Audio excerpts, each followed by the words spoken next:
आज हम लोग पढ़ेंगे संघ कार्डेटा के उपसंघ सिफाइलोकार्डेटा के सदस्य एम्फिऑक्सस या ब्रैंकियोस्टोमा के बारे में। ठीक, तो यह जीव जो है स्पेशली आपको देखने में जो मछली जैसा दिखेगा, लेकिन ये वास्तव में मछली नहीं होता, ये मछली जैसा होता है। ठीक ना, तो इसका शरीर जो देखने में आपको लग रहा होगा मछली जैसा है। और अगर इसके शरीर की बात करें तो इसका शरीर जो आप लोग देख रहे होंगे कि ये जो है लंबा होता है मछली के जैसा। और इसके शरीर में अगर बात की जाए कौन कौन से भाग पाए जाते हैं, तो इसका जो सबसे आगे वाला भाग होता है इसको हम रोस्ट्रम या प्रोबोसिस बोल सकते हैं। मतलब सबसे आगे वाला भाग इसका क्या कहलाता है, रोस्ट्रम या प्रोबोसिस।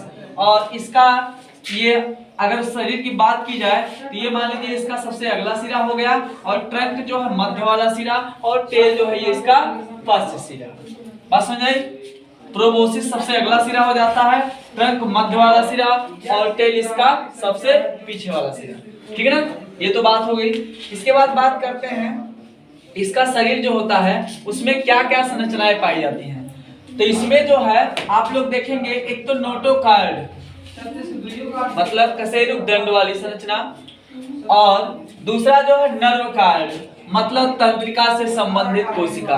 ये दोनों पूर्ण रूप से विकसित और आगे से लेकर पीछे तक पूरी फैली हुई पाई जाती है। इसके पहले जो है किसी भी सदस्य में ये संरचना नहीं पाई गई थी। मतलब नोटोकार्ड और इसका नर्वकार्ड जो है पूरे शरीर में फैला हुआ हो। ये ऐसा पहला संघ है अभी तक, आगे मिलेगा आगे में, मतलब जो आगे आने वाले उपसंघ है सब फाइलम है उनमें और मिलेगा।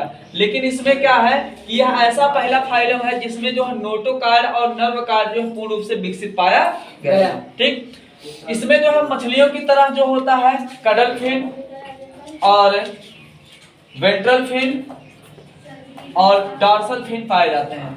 कडल फिन जो होता है इसके पूंछ वाले भाग में जो पंख पाए जाते हैं उसको कडल फिन बोलते हैं। डॉर्सल फिन का मतलब जो इसके पृष्ठ भाग का पंख होता है उसको हम डॉर्सल फिन बोलते हैं, और जो पेट वाले भाग में पाया जाता है उसको क्या बोलते हैं, वेंट्रल फिन। मतलब निचले सतह पर जो पंख पाए जाते हैं उसको हम वेंट्रल फिन बोलते हैं। ठीक ना, फिर बात करते हैं इसके अगले सिरे में रोस्ट्रम वाले भाग में। यहाँ पे आप देखेंगे नीचे जो है कुछ ऐसे लटका हुआ है जैसे लग रहा है मूछ टाइप का, दाढ़ी टाइप का। तो ये सीलिया होते हैं। क्या होते हैं? सीलिया।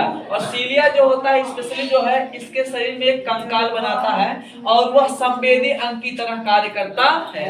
यहाँ पे देखिए लिखा बक्कल किर्री।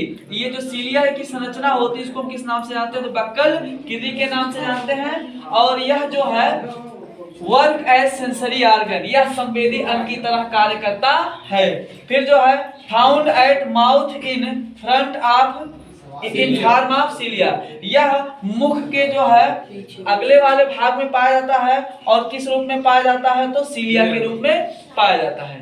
ठीक, सीलिया से आप लोग परिचित होंगे, जो हम लोग पढ़े थे उसमें क्या बोलते हैं प्रोटोजोआ में, उसमें क्या पढ़े थे कि कुछ सीलिया जो होते हैं हमारे बाल या रोम जैसी संरचनाएं होती हैं, उसमें जो है वो सीलिया क्या कर रहे थे, गतिशीलता काम कर रहे थे, तैरने का काम कर रहे थे। तो ऐसे ही सीलिया इसमें भी पाए जाते हैं।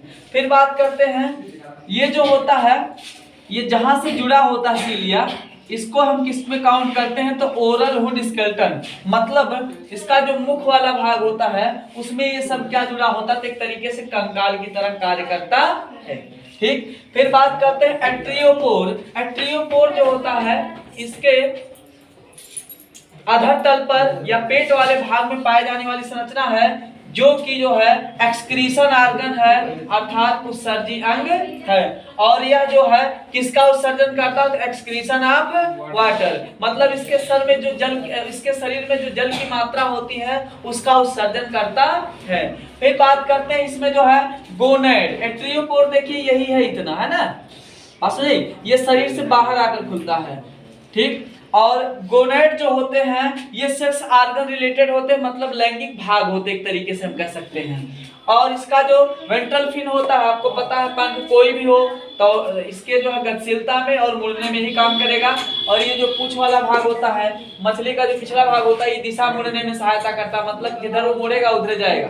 आप समझिए, जैसे समझिए जिस तरफ मुड़ेगा उधर धक्का देगा, दूसरी तरफ ऑटोमेटिक मुड़ जाएगा। फिर बात करते हैं एनस। ये भी जो एक्सक्रीशन से रिलेटेड होता है, उत्सर्जी अंग होता है।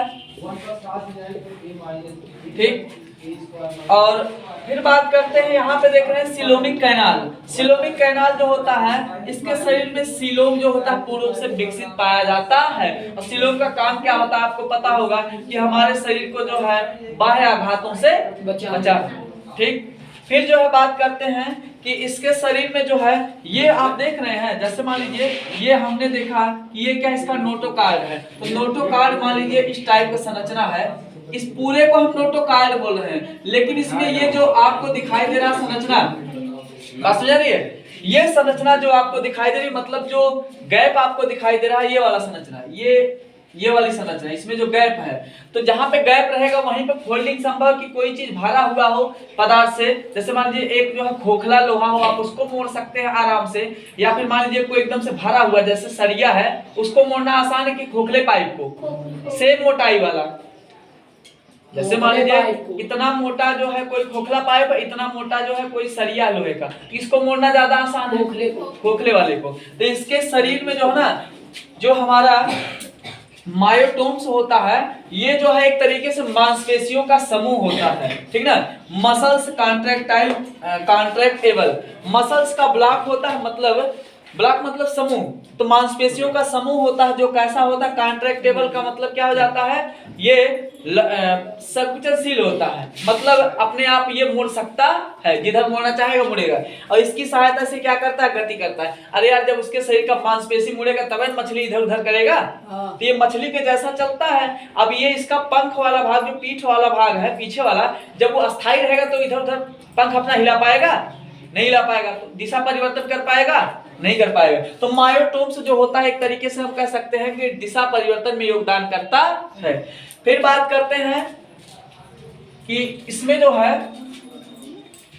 हाँ, ये आप लोग जो देख रहे होंगे ये वाली संरचना, यही जो है इसके शरीर का अधरतल होता है, और इसमें जो है एट्रियोपोल और एनस दोनों उत्सर्जी है। लेकिन एक चीज ध्यान दीजिएगा, जो तरल अवस्था वाले होते हैं, मतलब जो द्रव अवस्था में तरल अवस्था वाले पदार्थ होते हैं, उनको एट्रियोपोर से उत्सर्जित करता है, और जो सॉलिड अवस्था वाले ठोस अवस्था वाले होते हैं, उनका उत्सर्जन जो एनस के द्वारा किया जाता है।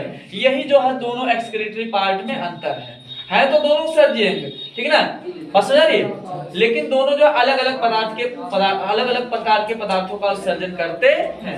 कुछ बचा क्या? हाँ, इसका जो सबसे बाहरी परत होता है एपिडर्मिस कहलाता है, ठीक है ना। मुझे नहीं लगता कुछ बचा इसमें, ठीक, क्लियर, रख लीजिए।